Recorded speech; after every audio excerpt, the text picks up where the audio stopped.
Once upon a time, there lived two neighbors. One of them bought a shotgun. Thought the other. All right, I'll buy myself a bigger gun. What could this mean, thought the first neighbor.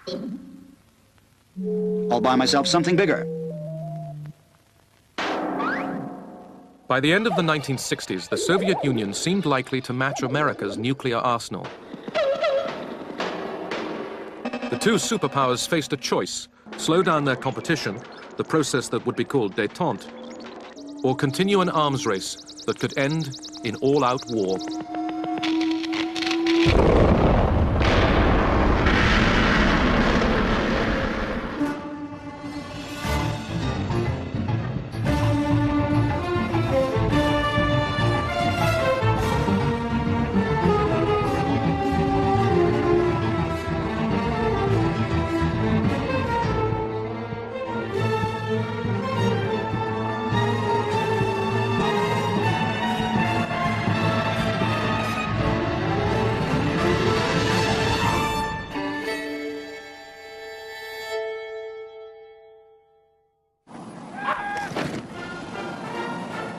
In 1969, a new American president came to power. Richard Nixon had new ideas about how to make the Cold War less dangerous. He was ready to accept the Soviet Union as America's nuclear equal. When President Nixon came into office, the conventional wisdom of all the media and the people who thought of themselves as intellectuals was that he was a warmonger, and that they had to moderate him, and we were under enormous pressure to start negotiations on trade, on salt, on a whole complex of things. This was not a foreign policy politician, particularly in his early years. He had gained notoriety and power, as you know, on the wave of the Great Red Scare, the Great McCarthy period in American politics. He also knew, and this was very important, the bureaucracy. He knew that often the most difficult belligerent powers with which he had to deal were not the Soviet Union or China, but the Department of State, the Central Intelligence Agency, the Pentagon, the Department of Defense, those belligerents arrayed along the Potomac.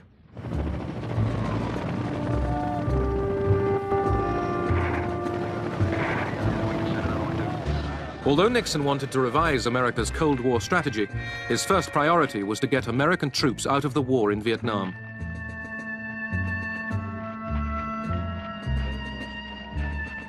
By 1969, this war had cost the lives of 30,000 GIs, and there was still no end. When I became Secretary of Defense, there were 550,000 men on the ground in Vietnam, another 1,200,000 in Asia in the Navy and the Air Force supporting this operation. It was a big war. America's ally, President Thieu of South Vietnam, met Nixon on Midway Island. Nixon told Thieu he planned to pull out American troops and hand over the ground war to the South Vietnamese. Vietnamization was the term that I coined in order to get people thinking about the responsibilities the Vietnamese had there. So we came in to say, that's fine as long as you leave behind a well-trained South Vietnamese army and equip us so that we could take care of our own destiny. In July 1969, the first American troops were pulled out.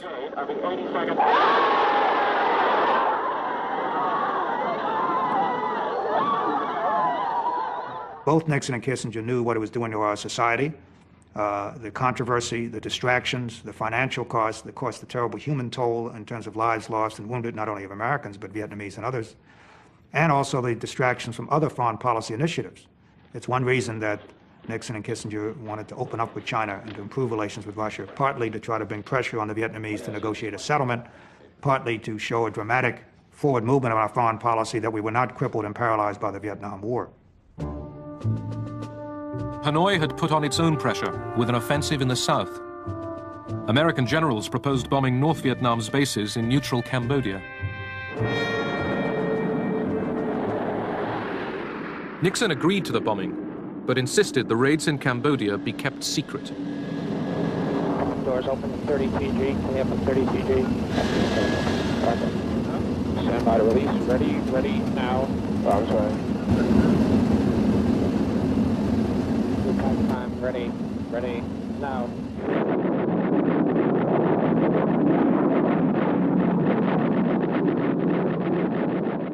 was all for bombing the sanctuaries in Cambodia. But I could not tell the President of the United States, the Secretary of State, or the National Security Advisor, Henry Kissinger, that I could keep it secret. And I thought it would be a very bad thing if that came out at a later time. And I knew it would, because we had 12,000 people that had all that information, and you just can't keep secrets. Laird was right. Anti-war demonstrators protested.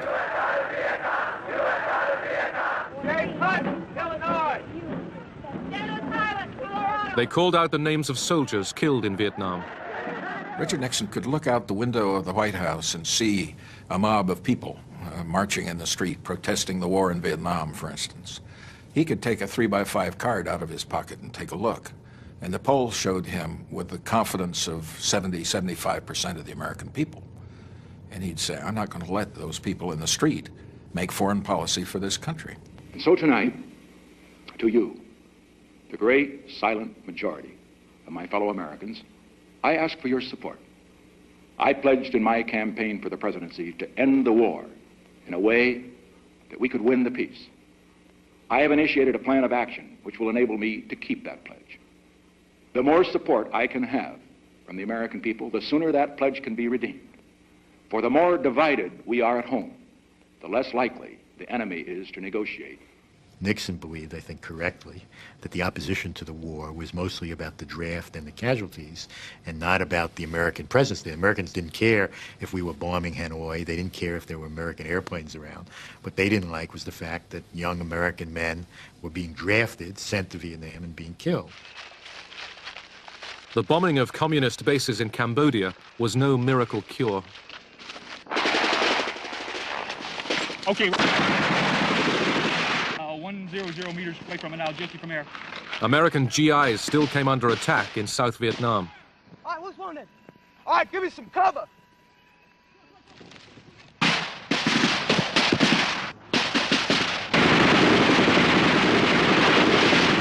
Can you move them? Okay, try to bring them back here. Remember to stop the bleeding. You gotta stop.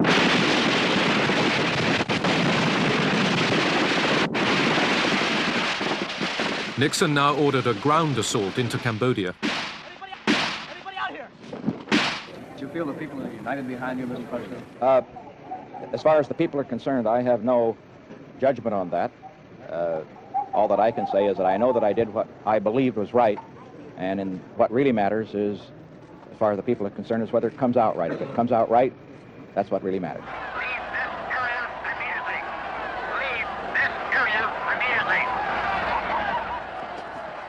Nixon's invasion of Cambodia produced violent protests on American campuses.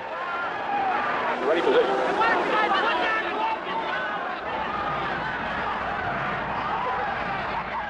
At Kent State University, National Guardsmen shot 4 students dead.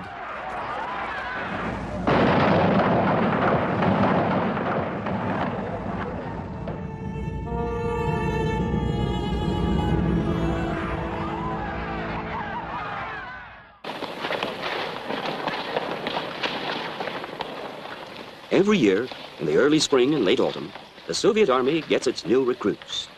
The forces are inconceivable without strong, agile men possessing stamina.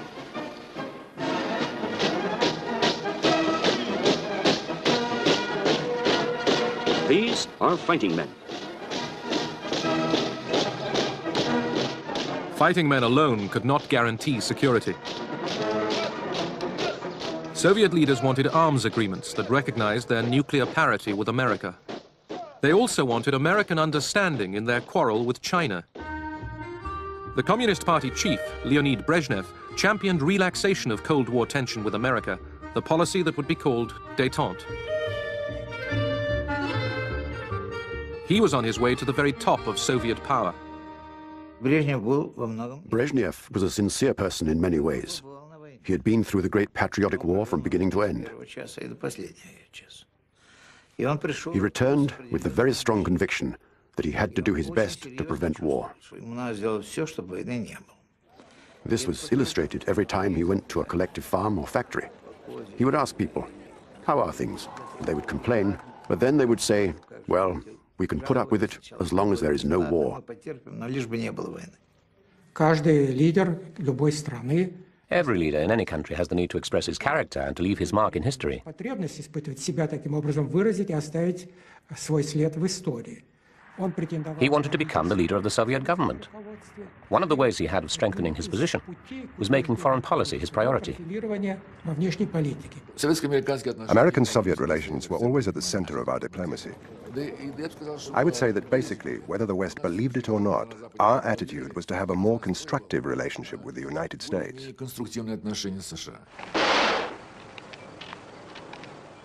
In Europe, the Cold War showed itself most painfully in the Iron Curtain that divided the two Germanys.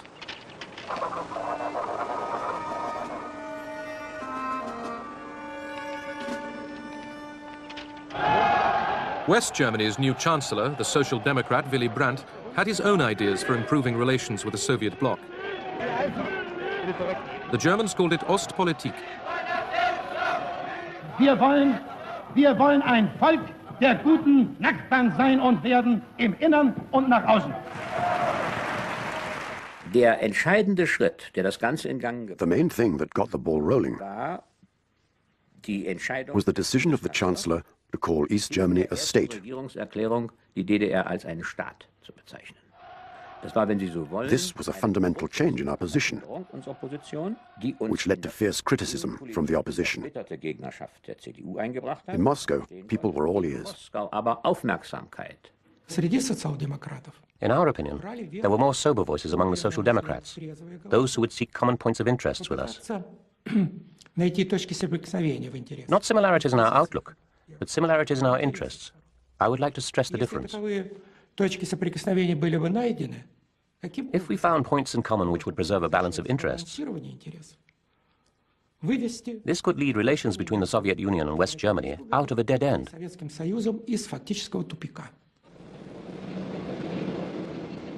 Willy Brandt became the first West German chancellor to visit East Germany.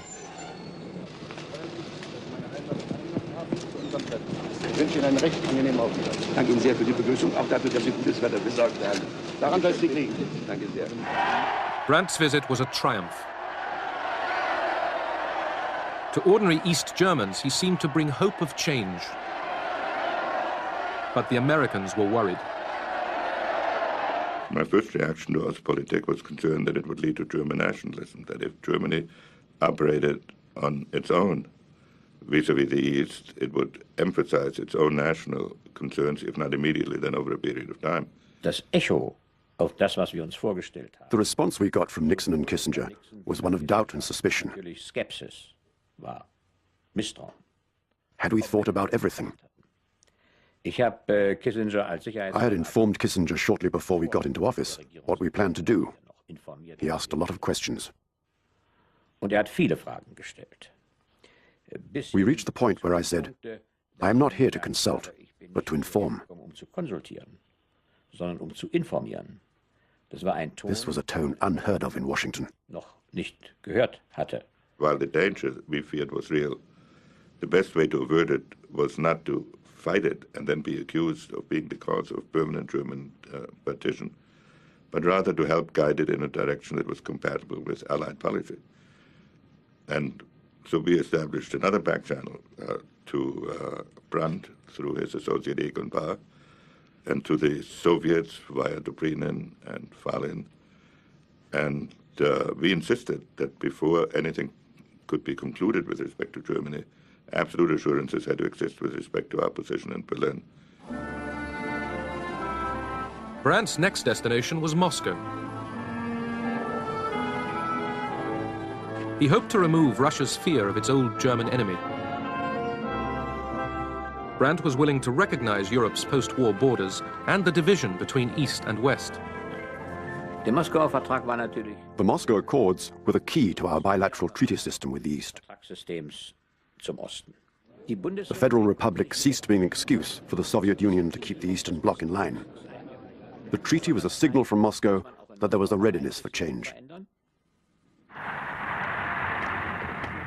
Willy Brandt flew to another old German enemy. In dem Wunsch, durch einen Vertrag dauerhafte Grundlagen für ein friedliches Zusammenleben zwischen der Bundesrepublik Deutschland und Polen zu schaffen, reisten Bundeskanzler Brandt und Außenminister Scheel nach Warschau. Brandt had come to recognize Poland's western border, carved out of territory seized from Nazi Germany in 1945. The German Chancellor visited the site of the Warsaw Ghetto. Words failed him. He knelt at the memorial to Jewish fighters who resisted the Nazis.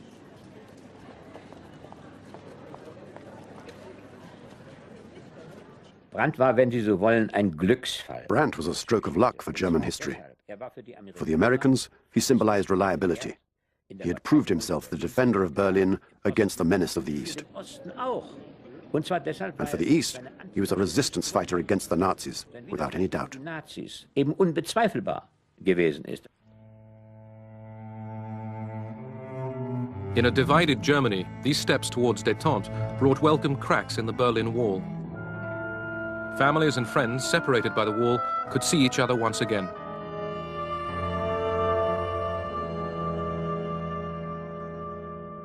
Okay, fine, we'll call you later. The architects of America's new approach to the Cold War were Richard Nixon and his national security advisor, Henry Kissinger.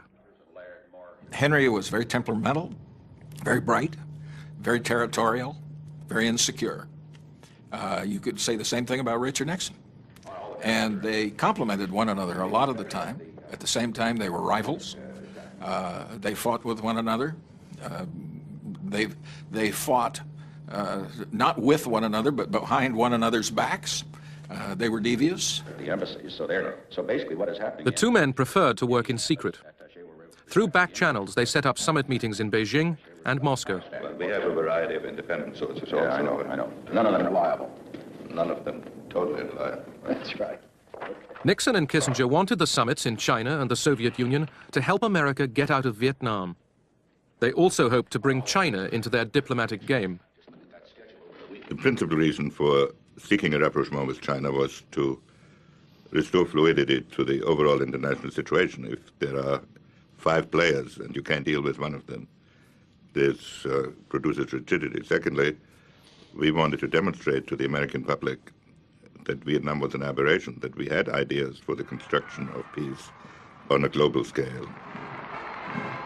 Soviet leaders were alarmed after Kissinger and then Nixon returned jubilant from China.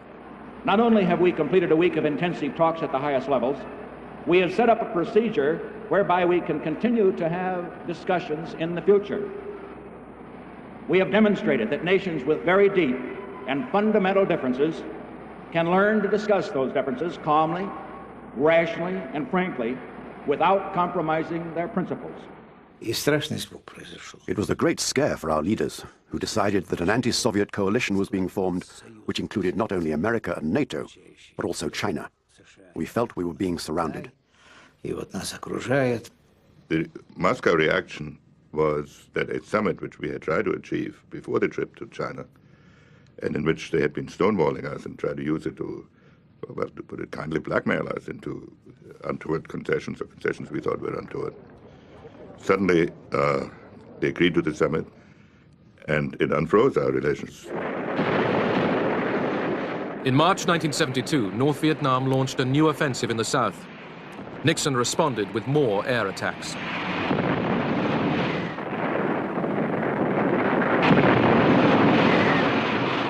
Would the Soviets receive Nixon in Moscow while his planes were bombing their North Vietnamese ally? The general debate that took place in the White House Situation Room, and I was in many of these, was which is more important, the Vietnam front or the Moscow front? And Nixon was the only important person that I can recall who said we can have both. I'm willing to lose the Moscow summit, but I predict the Russians will go ahead even if we bomb Hanoi and mine Haiphong. Nixon and Henry Kissinger played sort of good cop, bad cop with the Russians particularly. Kissinger would see Anatoly Dobrynin, the Russian ambassador, frequently, I mean, almost daily. And his line was, look, I work for this crazy man. There's no telling what he might do. So Anatoly, you and I, as reasonable men, must work together to an accommodation between our countries. Kissinger was uncertain whether Moscow would allow the summit to go ahead. I went to see Kissinger. He was nervous, but tried to hide it. He said, jokingly, "Okay, let's have a bet. because he knew I had a piece of paper with the official Soviet reply. He said, let's bet whether I can guess the answer. So we bet a crate of champagne. I asked him, so what do you think the Soviet answer is? He was convinced that the summit had been postponed to a later date. In fact, the official Soviet reply was, the summit is going ahead, as planned. May 22nd, 1972. Richard Nixon became the first serving American president to be received in the Kremlin. The summit reached agreements to limit offensive and defensive nuclear weapons, and it laid the foundation of détente. For Brezhnev and Nixon, this was the most dramatic proof yet of the new relationship between their two countries. But first, the Soviets had to make their point on Vietnam. President Nixon, Dr. Kissinger, myself, and one other officer, 4 of us, went out to Brezhnev's country dacha. And there we saw Brezhnev, Kosygin, Podgorny, and the National Security Advisor on their side, 4 and 4. We sat for 3 hours in a dacha in which each of the Russian leaders took an hour to blast the United States for its Vietnam policy, absolutely attacking Nixon and the United States. Nixon knew what they were doing, namely they were writing a transcript to send to Hanoi. So he listened patiently, didn't get overly argumentative, basically just took it. After 3.5 hours of the Soviet diatribe, sort of a tag team match among the Soviet leaders, we then went upstairs for dinner, and the entire mood changed. Brezhnev broke out the vodka. There was singing and jokes and toasts. And then later that evening, Kissinger went back, I believe with Gromyko, and did some more negotiating on arms control. The atmosphere was very good, even friendly. We were quite aggressive in view of Nixon's actions on Vietnam, but we made sure it didn't overshadow the summit, because the issues that Nixon was going to raise had already been agreed through the confidential channel. These were very important nuclear issues. All the members of the Politburo knew that the text of the treaty had already been agreed. Nixon knew that too from Kissinger. So, if we gave in to our emotions, we would ruin everything that had already been achieved. The President of the United States. The American Congress gave Nixon a hero's welcome.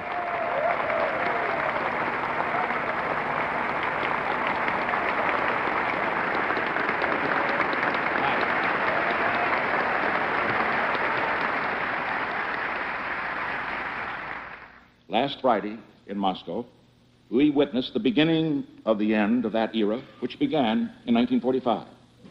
We took the first step toward a new era of mutually agreed restraint and arms limitation between the two principal nuclear powers.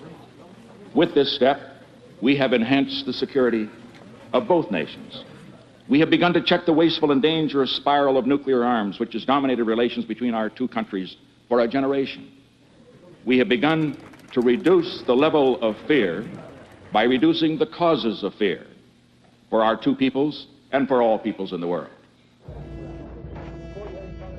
2 weeks after Nixon's return from Moscow, 5 men working for his re-election campaign were arrested for breaking into the Washington headquarters of the Democratic Party. It was the start of a major scandal, Watergate.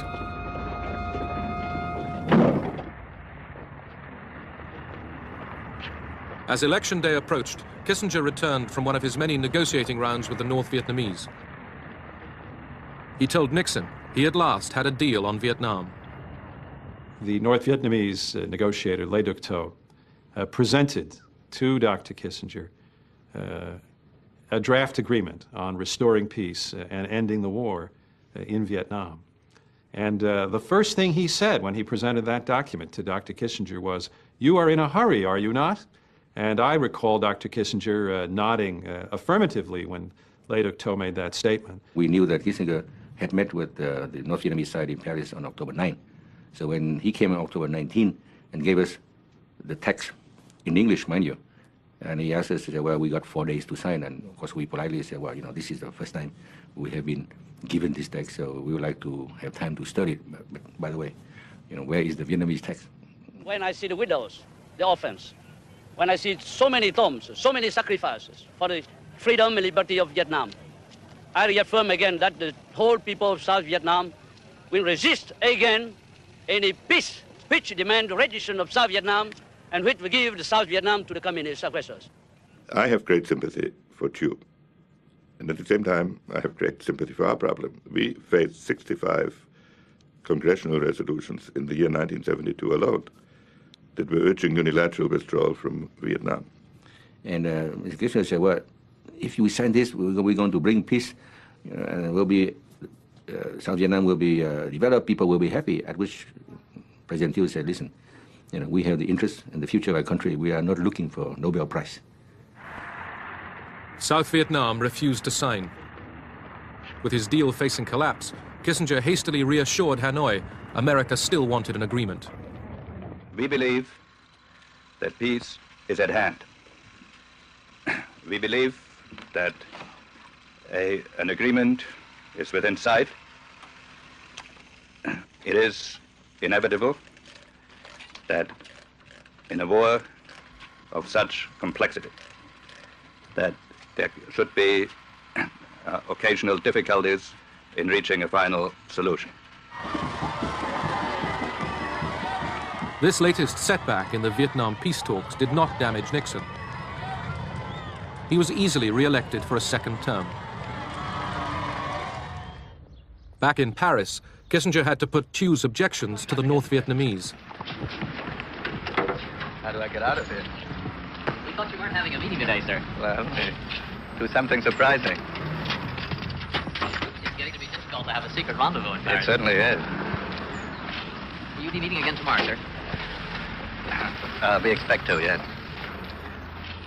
One day we were on the verge of finalizing the text. The next day there were suddenly 10 or 12 different issues that popped up and were unresolved. And then Le Duc Tho said that he had to go back to Hanoi for consultations. Le Duc Tho left Paris and the talks broke down. Nixon ordered air raids on North Vietnam, hoping to bludgeon Hanoi into agreement and at the same time bolster the South.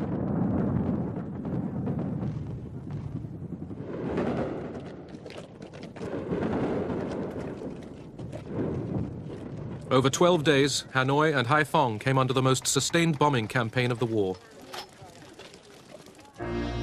The bombing served its purpose. North and South Vietnam were ready to agree to the deal that Kissinger put together. Under the peace accords, American troops would leave Vietnam, the Saigon government would remain in power, but North Vietnam's troops would stay in the South. Nixon called it peace with honor.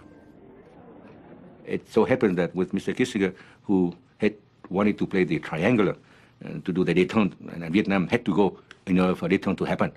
So this is my own analysis, and then that, unfortunately, was not very good for the South Vietnamese people.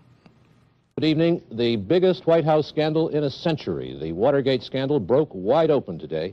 The Attorney General, Richard Kleindienst, has resigned because, in his own words, he had close personal and professional associations with people who may have broken the law. The two closest men to the president, H.R. Haldeman, his chief of staff, and John Ehrlichman, his chief domestic advisor, have resigned. Last week, both men were fighting hard to keep their jobs. We had a great staff system in the White House for dealing with crises. We didn't apply that system to Watergate. I think part of the reason was we didn't consider it a crisis. It was a very small potatoes episode. I had no prior knowledge of the Watergate break-in. I neither took part in nor knew about any of the subsequent cover-up activities. I neither authorized nor encouraged subordinates to engage in illegal or improper campaign tactics. That was, and that is, the simple truth. Regardless of Watergate, the process of détente continued. Brezhnev came to America for a second summit with Nixon. In California, the Soviet leader partied with Hollywood film stars.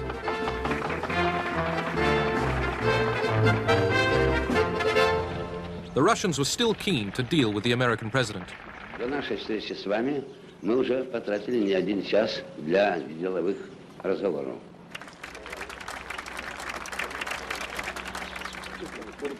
Goodbye.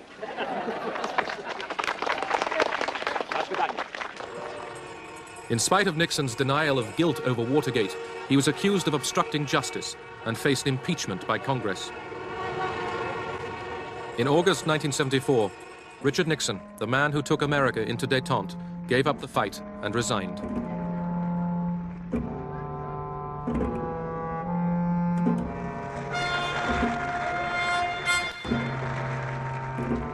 His successor was Gerald Ford.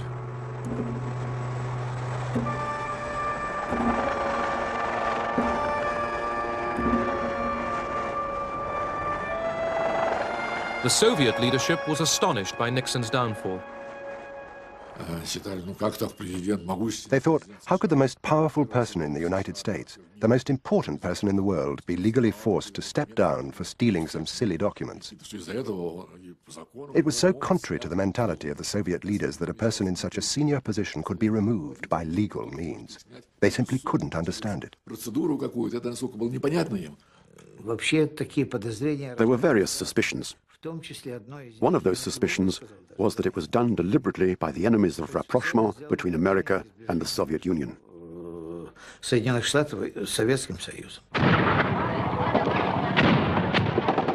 In Vietnam, the 1973 peace accords had not stopped the fighting. By April 1975, South Vietnamese troops were struggling to defend Saigon against Hanoi's final offensive. They could expect little help from the Americans. The Congress of the United States refused to supply the kind of military assistance that was necessary to keep the South Vietnamese military forces strong. South Vietnamese who had fought and worked alongside the Americans against the communists besieged the U.S. embassy.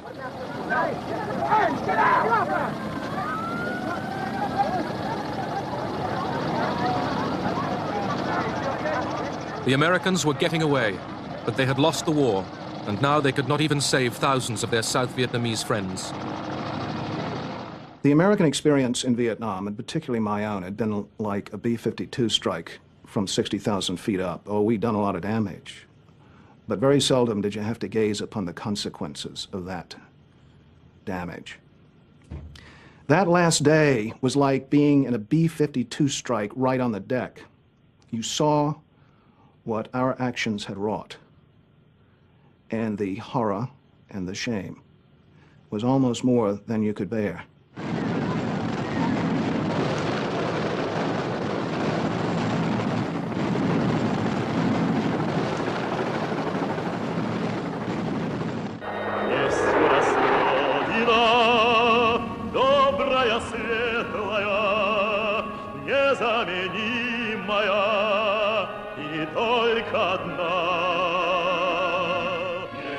The Soviet Union proclaimed itself confident.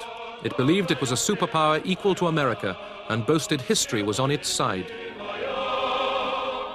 This rosy view ignored one problem: the treatment of Soviet dissidents like the writer Alexander Solzhenitsyn threatened to derail détente.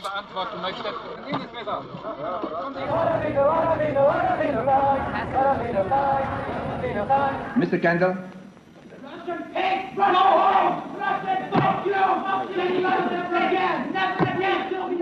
American passions flared over restrictions on the emigration of Soviet Jews. The questions of Jewish emigration from the Soviet Union and of human rights were a very strong irritant.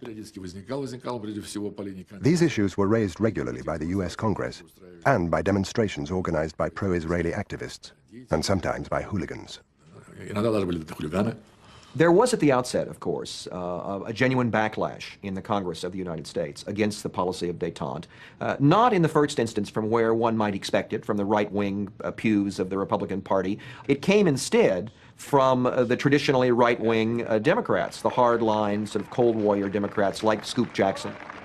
When we have something we feel strongly about, and in this case it is civil liberties and freedom and what this nation was founded upon, that we should do something to implement international law, and it is international law now, the right to leave a country freely and return freely, that we should put that issue of principle on the table, knowing that the Russians are not going to agree to it. The debate about détente took a very curious form, because some liberals seemed to take the view that maybe tension wasn't all that bad. And they suddenly developed theories of the need to intervene in human rights procedures that we never heard before, and that was strenuously rejected before. In the Soviet Union, where memorials kept alive the remembrance of a terrible war, détente had few enemies.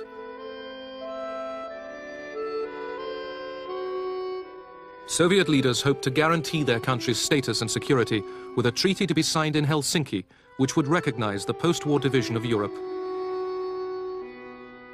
But this treaty had a stumbling block: human rights. The members of the Politburo read the full text. They had no objections when they read the first and second articles. When they got to the third, humanitarian article, their hair stood on end. Suslov said it was a complete betrayal of communist ideology. Gromyko then came up with the following argument. The main thing about the Helsinki Treaty is the recognition of the borders. That's what we shed our blood for in the Great Patriotic War. All 35 signatory states are now saying these are the borders of Europe. As for human rights, Gromyko said, well, who's the master of this house? We are the masters of this house, and each time it will be up to us to decide how to act. Who can force us?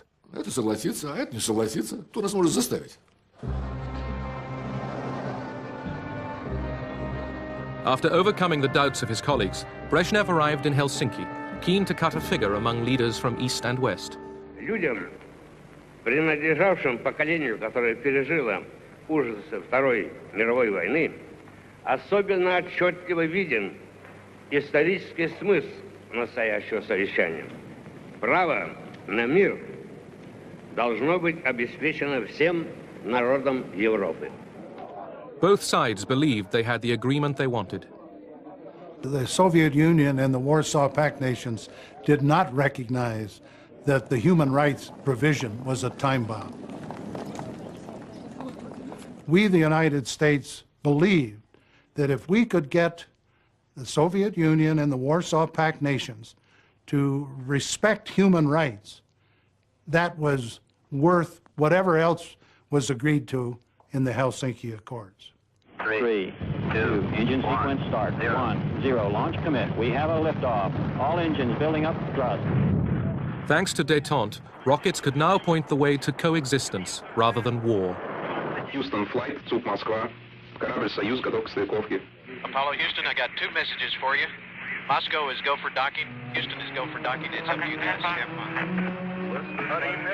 Soviet and American spacecraft made history, docking together 140 miles above the Earth.